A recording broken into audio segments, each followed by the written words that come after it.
Hi, this is Valerie Guillaume, and I'm coming to you once again with another video exposing corruption and just basically things that goes against public interest. In this case, I'm going to be doing an expose on the Salvation Army and its Dundas Shelter in Mississauga, which is in the region of Peel.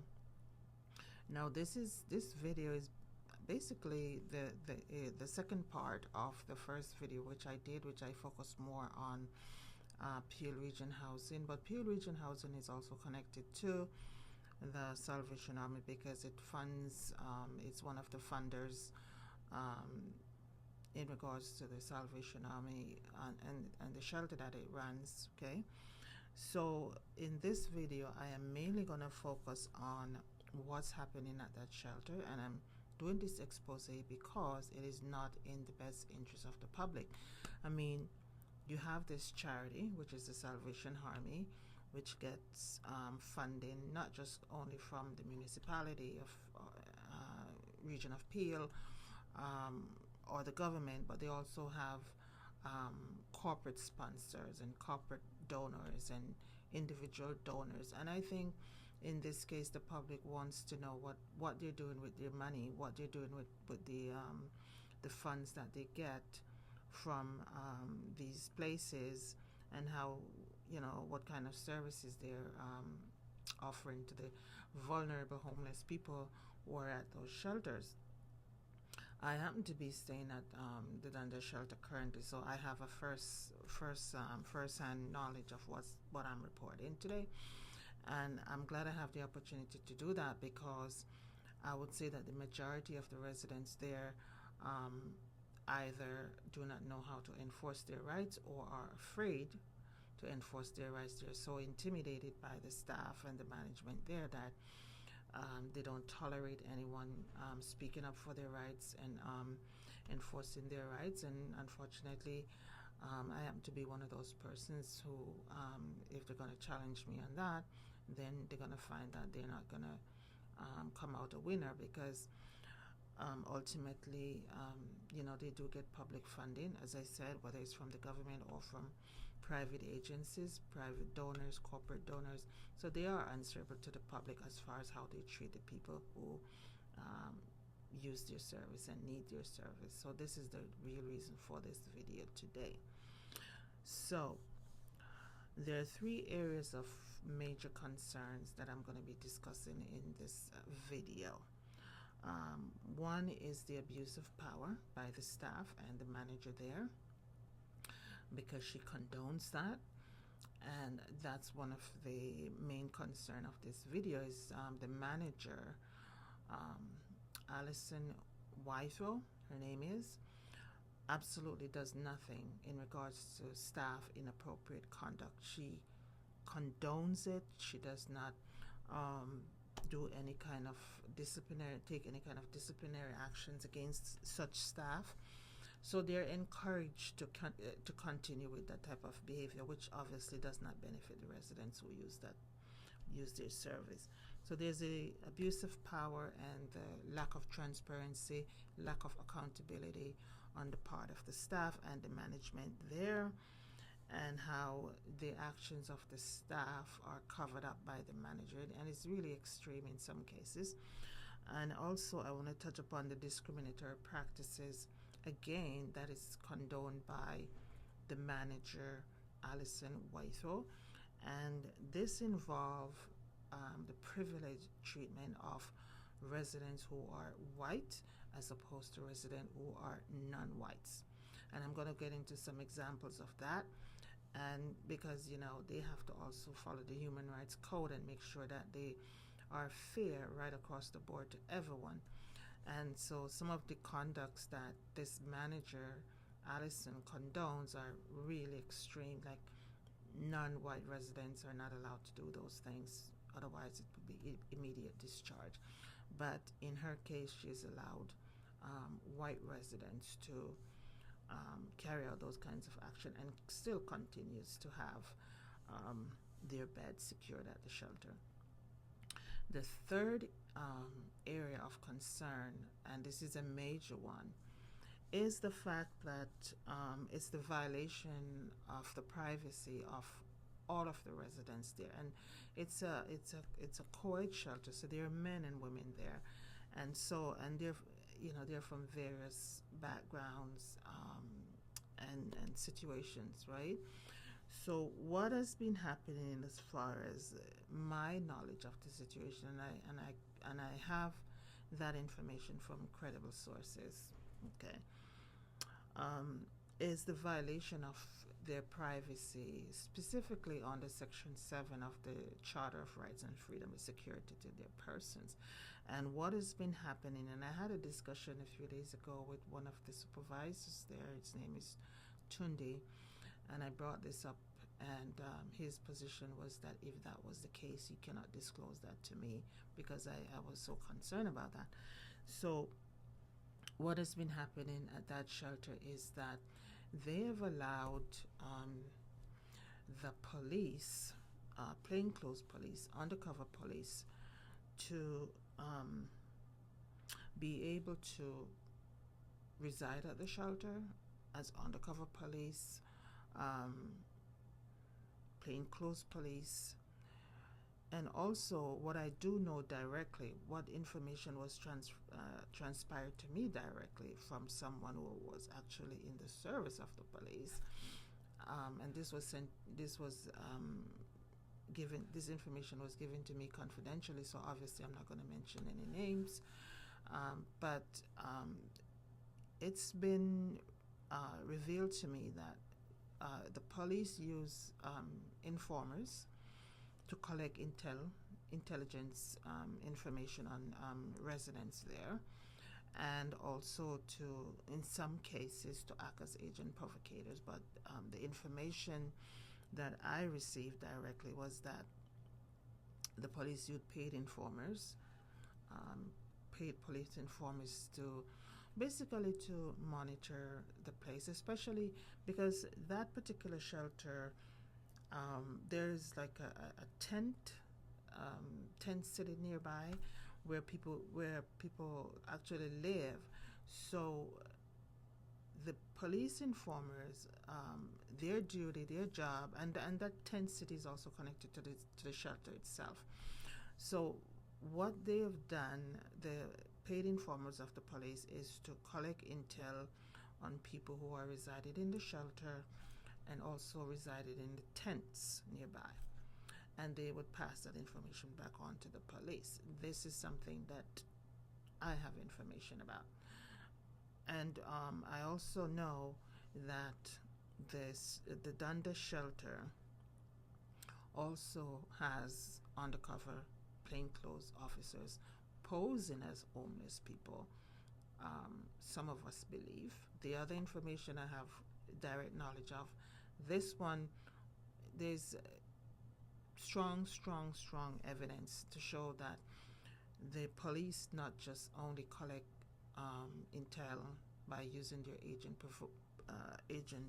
informers in the shelter building itself and also in the tents, but also they themselves pose as homeless people and use the shelter itself, where they can get more one-on-one information about whoever it is that they want to get information about. Now, as I said earlier, there are all kinds of people who stays there. So, men and women, and some of the men can be violent. Some of the people there, but that's not a way for the shelter to have control the behavior of the residents there by violating their right to their security of persons by having people watch them, such as the police, and use their informers and their agent provocators to carry out their actions for them. And this, I believe, has been done with the approval of the manager of the shelter. I do believe that Alison Wythrow is aware of the fact that even though the other supervisor would not either confirm or deny it, but I do believe that the shelter is aware that the police is acting in a capacity that they shouldn't be, as far as violating the people's right to their security of person by violating their privacy in such a way under the charter. So that's one of the things that I want to expose, because I do not believe that the board of directors for the Salvation Army knows about that practice. I don't even believe that this happens at the other Salvation Army shelter, which is the Carter Road shelter. I only see evidence of this at the Dundas Shelter, and I hold the manager, Alison Wythrow, directly responsible for that kind of violation. Now, obviously, she knows that the people who use that service don't have the means to really challenge them on that when they do violate people's rights in that way. Also, the people who use that services are intimidated into not doing anything when they are being treated in ways that they're not supposed to be treated. The first thing is that they're going to be quiet about it. They're not going to make complaints, because you need to understand that the complaints goes nowhere. It goes to Allison, and she does absolutely nothing about it. And so this kind of culture of corruption, it continues, because how are you going to control the behavior of staff when they act inappropriate towards residents, when they abuse their powers towards residents? And, I've written the name down of some of the staff, because I wish I had their last name, because I'm in this video today to do a expose. Okay. And so, going back to the manager and the staff, they like to use the threat of reprisal against anyone who tries to stand up for their rights. They want everything to be covered up. So now this is also a challenge.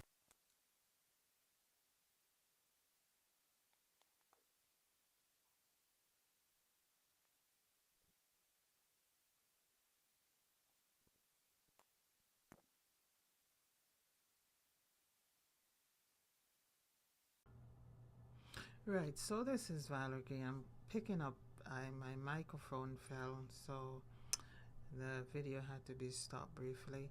So I'm resuming where I left off. So this is an expose on the Salvation Army Dundas Shelter.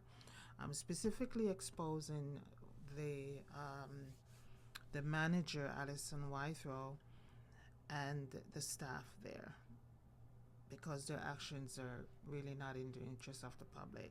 Okay. I mentioned about the three major areas of concern in regards to their actions, and I touch upon the violation of people's rights in regards to what appears to be the management cooperation with the police to violate people's rights under Section 7 of the Charter, which is the right to the security of their person, the right to life, liberty, and the security of their person. That's Section 7. I also do believe that they carried also unlawful searches as well. The ones who are posing as homeless people do have access to the rooms when it's not occupied. Now, I want to talk about something involving the discriminatory practices by the manager, Alison Wythrow. And I'm directly implicating her in that, because there was a recent situation where her action is just so crystal clear. So what has been happening at that shelter is that there have been residents, white residents, who get special privileges. So generally, you have to be in the shelter by curfew.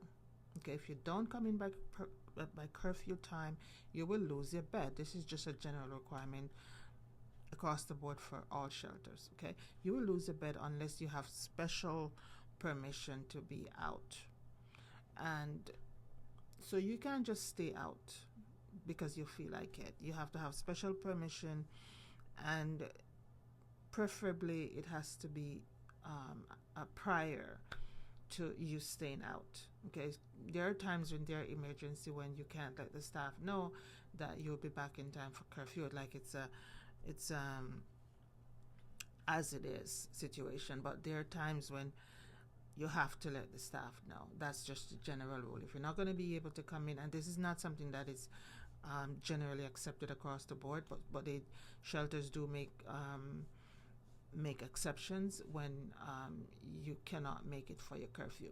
So what's been happening is that there are some white residents there who make it a habit to not come in for curfew. They will stay out all night. Now, a lot of them have issues such as drug use or substance abuse. Substance abuse, which is drug or alcohol, whatever. But that's not an excuse, because the reason why is that other non-white residents cannot stay out of the shelter. They cannot stay out all night and then come in the morning and then, use whatever excuse. If you have a medical situation and you're in the hospital, if you have a medical emergency or that type of things, then you can call them and let them know, look, I can't make it for the curfew. But what's been happening is that, and Alison is aware of that, these people have been staying out, not respecting the rules of the shelter as far as curfew. And Alison has been allowing them to do that. She gives them that privilege. And what has happened is that the frontline staff also oppose that, because it's condoned by the manager. They see nothing wrong in letting those persons have that privilege. And it is a privilege because no one else can do it. Okay. There was a recent situation, and it still exists, where this resident, her name is Sarah, and she did not come back to the shelter 2 nights in a row. And what they've been doing, Alison, the manager, is aware of this, what she's done is to, instead of making her bed available to the next person who needs a bed, and believe me, there is a shortage of shelter beds, and there is a really, really great need for shelter beds from the community at large. Okay. What she has done, instead of making that residence bed, because she was discharged by the overnight staff because she showed up in the morning, and she did it 2 days in a row, 2 nights in a row consecutively without any justifiable reasons. So she was discharged. It's an established fact. She was discharged. What was disturbing about that situation is that Alison and the staff who goes along with Alison, they do what she wants. She allows them to do, reserving her bed for when she returns. This is usually not allowed. Once you are discharged, you need to come and get readmitted. And whatever bed is available for you, that's what you get. But the shelter are not allowed to keep your bed while you've been discharged, after you've been discharged. And that's what Alison has done with this particular situation. They did not make the bed available to any of the other persons who may have called to the shelter during those 2 days. And it still exists right now. And there are people calling on the hour after hour for a bed because there's such a need for it. And here you have this manager acting corruptly by making this person's, not removing the linen off the bed. Their belongings are still in the room. And she's just allowing that. And she does that for the white residents, as far as I'm aware. There's no non-white resident who has that privilege. And this is discrimination right across the board.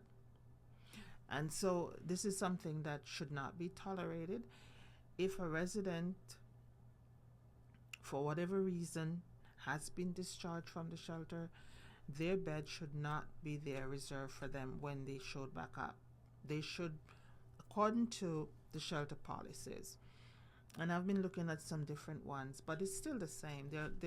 It's still basically, it's under the Housing Services Act. It's under the Shelter Support and Housing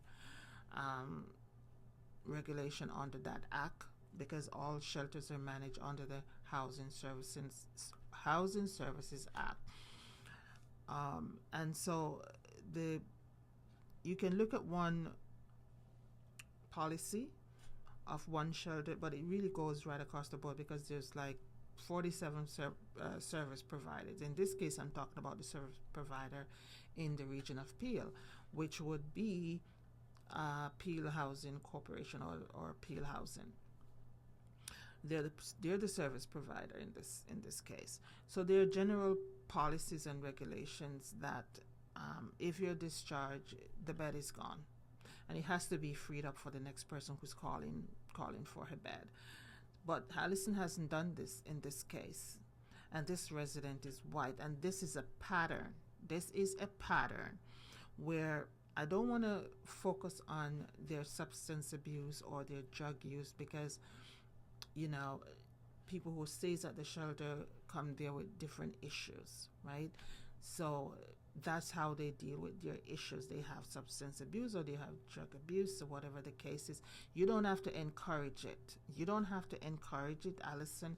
You don't have to let the staff encourage this, because what they do, they know that they can now do these things, and only the white ones. Some of them would go over to the tents, spend the whole night there and do drugs, and then they come to the shelter in the morning, and their bed is still there for them. That's something that I have seen with my own two eyes, with former and current roommates that I've had at that shelter, where their substance abuse issue or drug abuse issue is now going to be excused when other people can't do the same thing, right? This recent resident who was discharged, and I want to emphasize discharge, right? Because if you're not discharged and you're away from your bed, for example, you had to go to the hospital or whatever, that's a different situation. If you have been discharged, your bed should not be reserved. So this is now looking bad on the manager, Allison Wythrow, that you're going to reserve a bed for someone who has been discharged, instead of making the bed available for other people who may be calling in for a bed, because there is a need for that.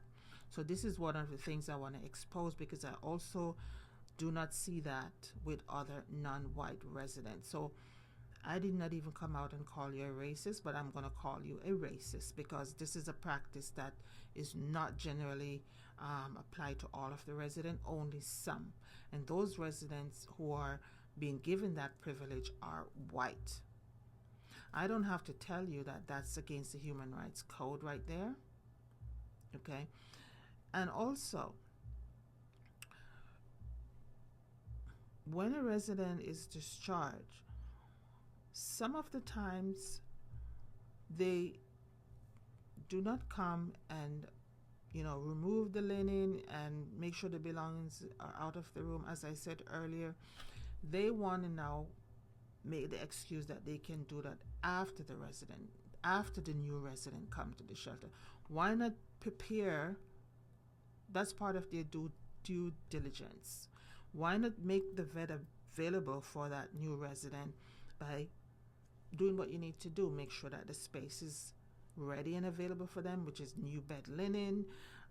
They have their own space to put their new belongings. But when you have that space occupied by a former resident who has been discharged, you're not going to convince anybody on the balance of probabilities, more probably than not, that you were not reserving that bed for that resident who has been discharged, which is one of the situations that I'm aware of right now. And why isn't your staff there, Allison, making sure that the beds are ready for the new occupant? Like when the old one leave, you make sure that the bed is ready. The linen are there, the space is there for them to put their stuff. But that's not the case. That's not what you're doing. You've been repeatedly letting the resident who sleep out come back the next day or the next day after that, and still have their space at the shelter. You're not allowed to do that. This is one of those general rules that's right across all of the shelters that you're not allowed to do, and that's something that I want to expose that you're doing in this case.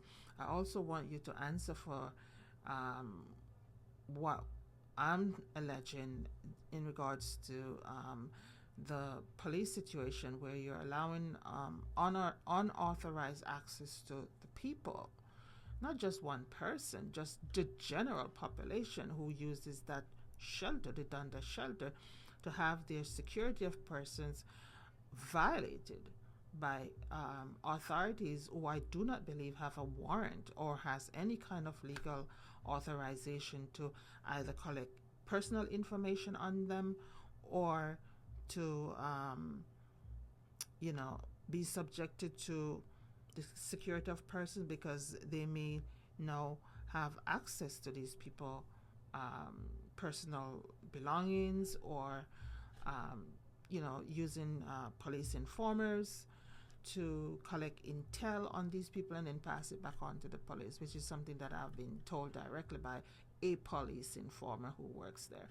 So, and we can take this to court and I can back up my source. And this is it's not only wrong, it's illegal, it's unlawful, it's unethical.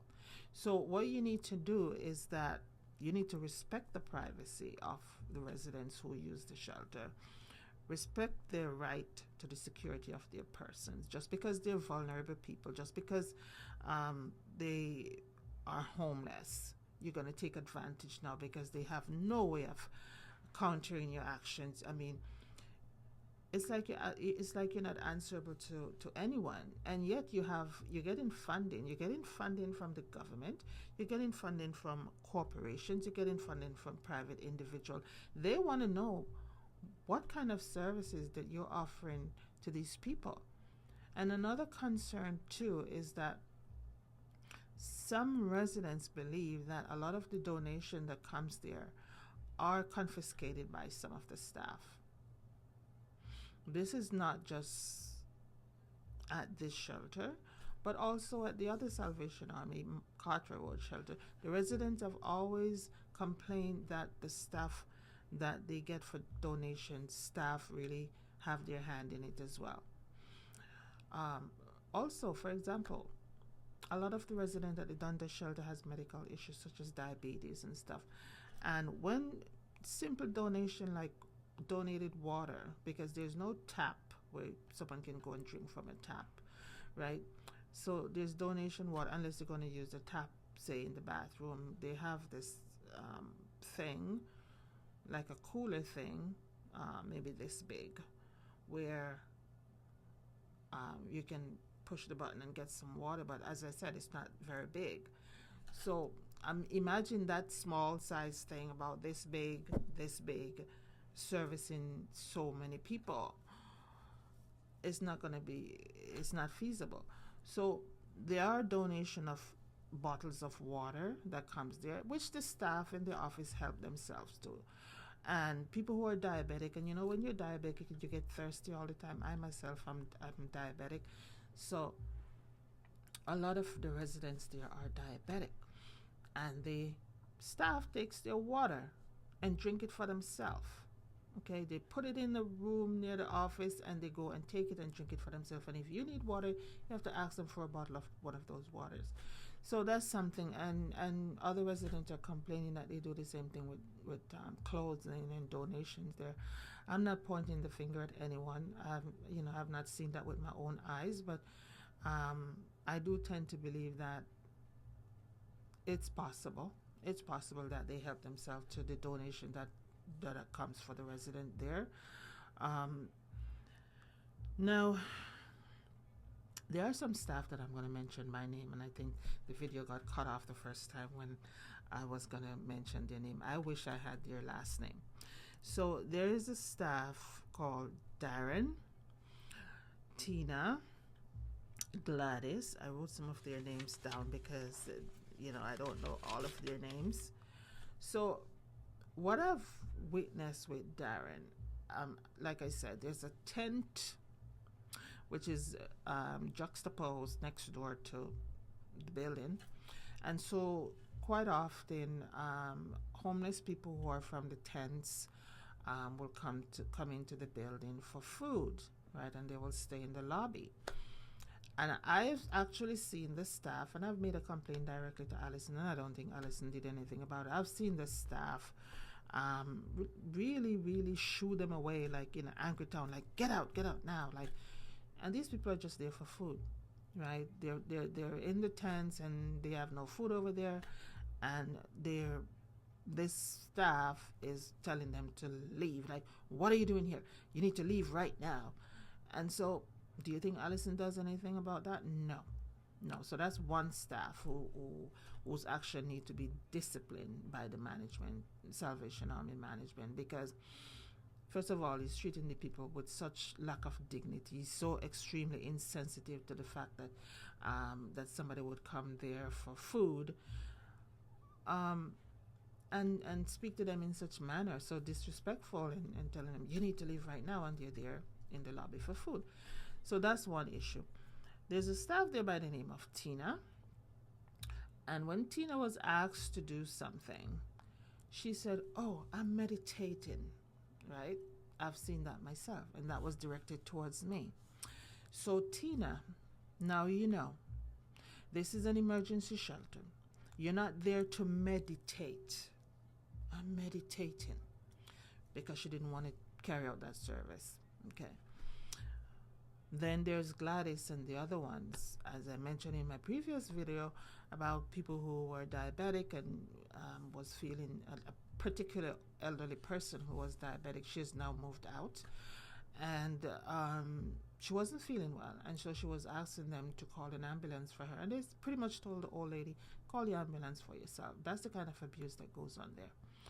Or the other resident whose roommate was not breathing, and the roommate in question, the resident in question, a security guard that I had called over, and myself knocking on the kitchen door. 3 staff were in there.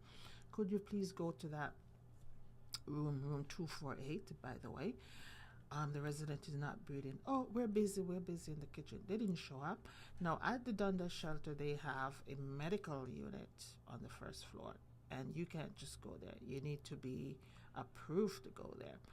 Fortunately, the roommate was able to get 2 of the nurses to go and attend to his roommate who wasn't breathing. He believed that it was fentanyl related, and that's the problem at that shelter. Massive amount of drug use, fentanyl use. A lot of people die also from the drug overdose and whatnot. You know why? Because the staff don't show any interest whatsoever than to encourage the behavior of those who are on substance abuse and substance issues. As I mentioned earlier, a lot of them stay out.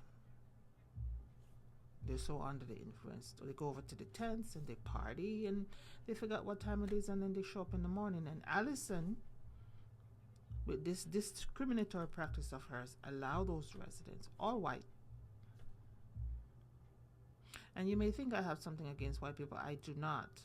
I have something against unfair treatment and discrimination. I'm big into social justice and things like that, just so I am. And if you didn't know, obviously my previous blog, which is now down, had been going for like 15, 16 years, where I expose these type of things.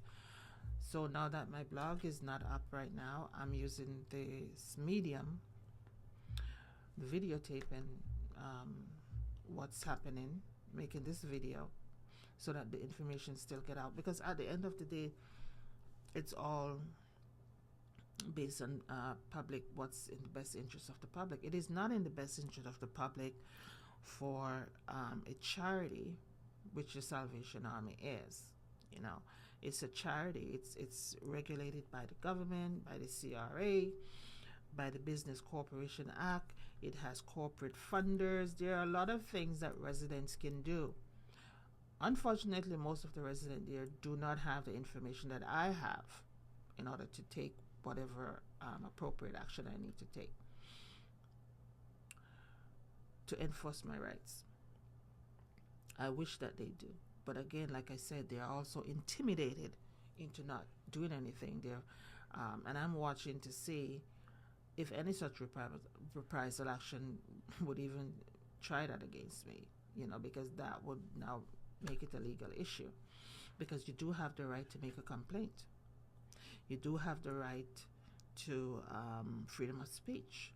You do have all of those rights, right? Unfortunately for the staff there, if they want to act inappropriate and cover up their action and then try to use intimidation and threats of reprisal, or you can't say anything or else we'll kick you out the door, they need to know, first of all, that any action that any legal action that is taken against the agency, the Salvation Army, would most definitely be taken against any individual staff who also carry out those actions. So you're not only going to be suing the Salvation Army, you're going to be suing the individual workers, staff who works there. And that's something that does not register in their head. That when anyone take legal action against the agency that or the organization that they work for, and if they're implicated directly, they also are liable, not just the organization that they work for. So people will be suing individual staff for their direct actions against them, not just against the agency. That need to register in their head, because if they believe that was the case, I believe 100% that they will be more careful how they treat people and make sure that they don't abuse them or abuse their rights or act in any other inappropriate way that they shouldn't act. Because I think at the back of their mind they're thinking, you know what, it's just the organization that's liable. No, you, the staff, the employees of the organization, is also directly liable. If you are directly implicated in a particular situation, you are directly liable for your actions, not just the organization, the Salvation Army that you work for, and you need to be aware of that fact.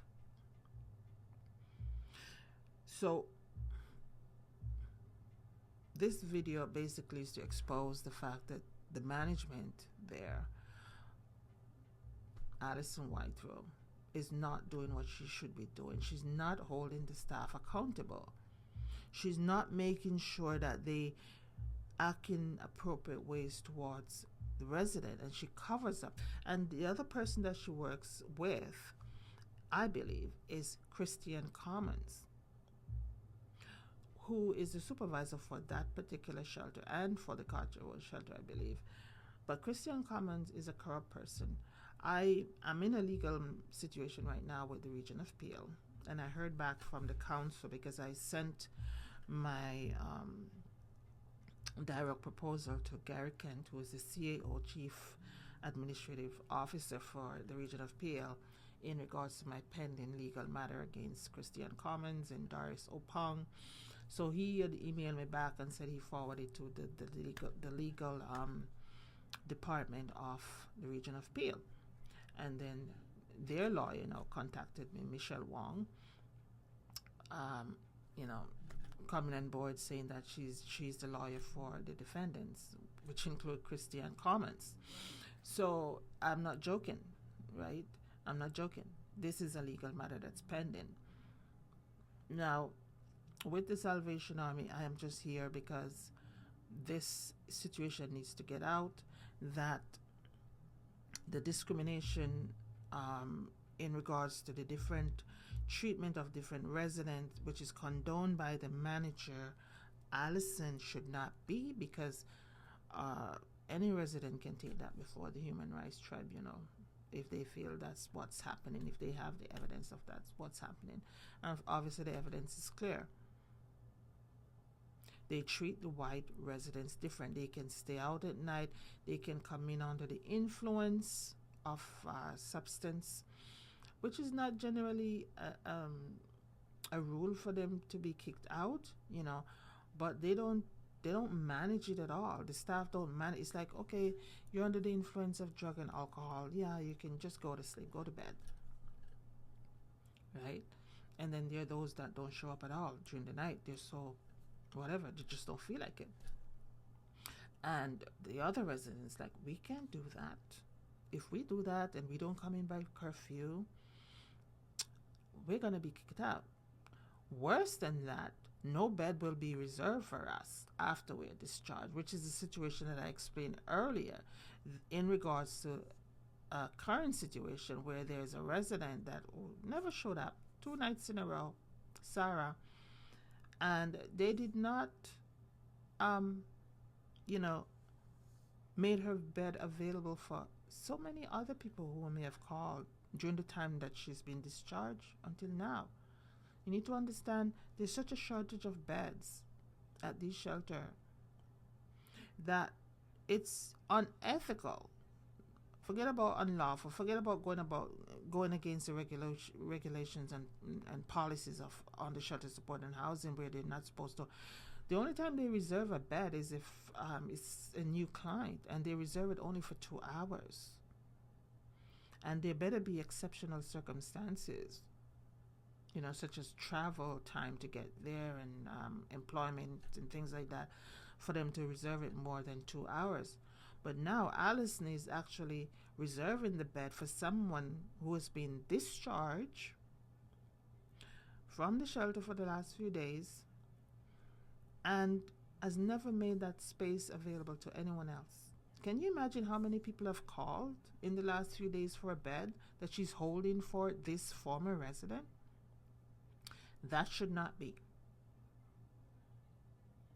There should be a complaint that goes to the board for the Salvation Army and also to Peel Regional Council, because she's preventing someone from the community who needs a bed to get a bed when she holds that bed for a resident who has been discharged.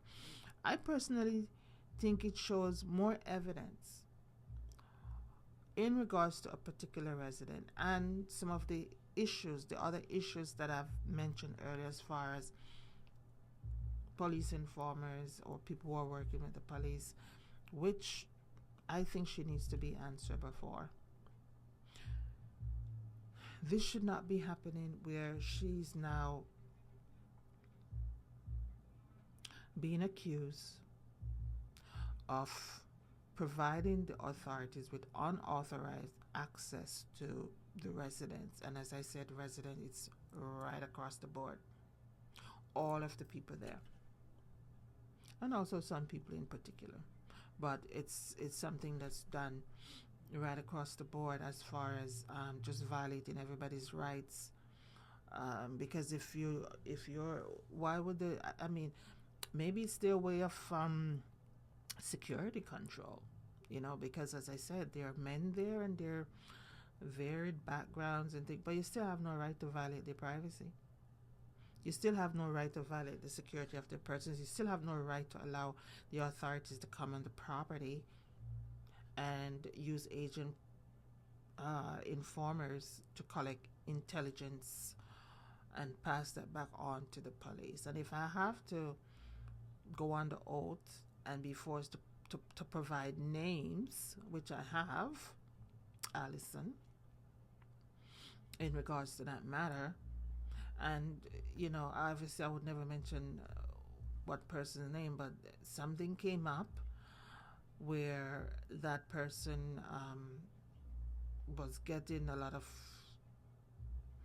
harsh treatment because it was suspected that she let that information slip, right? And when I said that, there are other people working with her. So, that could have put her in jeopardy. And that's one of the reasons why I'm not saying the name of this alleged police informer who allegedly worked directly with the police. But if forced to do so, I will reveal that name under oath in a court of law.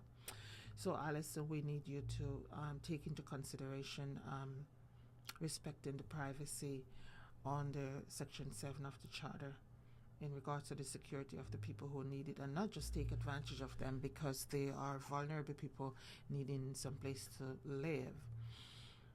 As I said, the Salvation Army is governed by a whole lot of legislation and laws. It is a charity. It's a charitable organization. It falls under so many regulations as far as a charity. You know, people can take their complaint to the board of directors if we feel that the manager at that particular shelter is not doing what she's supposed to be doing. But then again, you know, she tries to make sure that people don't do that with threats of reprisal, directly or indirectly, that type of thing. I want to see those type of things go, because people do have a right to complain. You have a right to complain. You have a right to enforce your rights in a court of law if you choose to do that, if you believe that your rights have been violated, if you have been discriminated against. And we also have the right to be treated with respect and dignity and respect, and not be, you know, insulted or be abused by staff, which would include also abuse of power. And so this is something that needs to be addressed. And if the manager won't address it, then it needs to be addressed by the board. And you can even take your complaint to the sponsors and the funders, because I don't believe that as a member of the public, any businesses or individuals or corporations that is funding this organization, this charity, would, you know, be content to know that the residents are not treated in the way that they should be treated. So, yeah, one of the complaints can go towards the funders as well. So there are many recourses that are available to the vulnerable people who are using the Salvation Army shelters. Again, it also falls under the Ministry of Municipal Affairs and Housing, which oversees the service provider who works with the Salvation Army. The unfortunate thing is that most of the information that I know, the other residents, most of them do not know that information, and knowledge is power. If they know what they can do or could do about a situation when they are being treated unfairly or being subjected to abuse of power or being targeted and things like that, I don't believe that would happen. I believe that it would curb the behavior of the staff who's doing that. And there are a lot of staff at the Dundas Shelter who's doing that. And the unfortunate thing is that their behavior is also being condoned by Allison, the manager. So I hope, Allison, that you take this expose that I've done in regards to the shelter that you manage into consideration, and make the necessary changes that you need to make in order to make the service better for the vulnerable people that use that service. Otherwise, you could face all kind of legal consequences when you violate people's rights. And the most serious one, as I mentioned, is in regards to the charter rights violation, where you've been accused now of allegedly allowing unauthorized police or people working for the police or police acting as homeless people access to the homeless people without the legal authorization of the court, so that information is getting out to the residents when an alleged police informer is going to establish that and say, yes, that's the case. And we carry out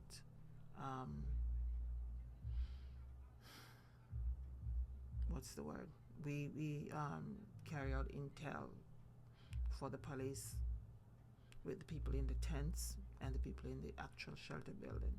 That shouldn't be happening, because the people that they're reporting on in the tents and in the building has no idea that this is secretly going on. So I am here to expose it, because it shouldn't be happening. And this is something that the board needs to look into in regards to your actions as far as allowing that, because it's a violation to the security of their persons under Section 7 of the Charter. And you're also supposed to not keep beds in reserve for a resident who has been discharged.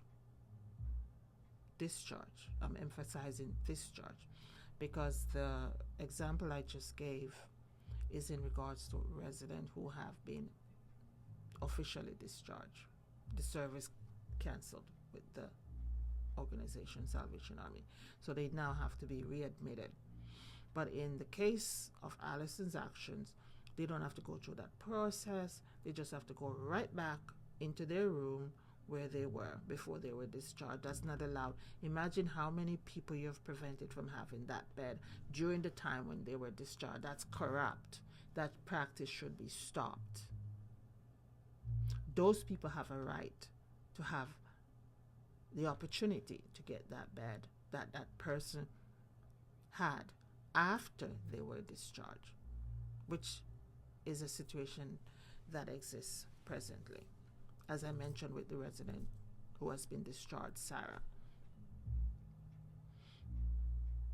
And the staff has the duty to do their due diligence, to clean up the bed, remove their belongings, and make the bed available for the next person who's calling into the shelter to have a bed. So you need to stop the corruption, and you need to follow the policies of the provincial laws, because, as I said, the shelter support and housing policies is derived from the Housing Services Act. And you're also answerable, the service provider who also funds the shelter is also answerable to the Minister of Municipal Affairs and Housing. So you guys just shouldn't be doing things that you should be doing, and you need to stop.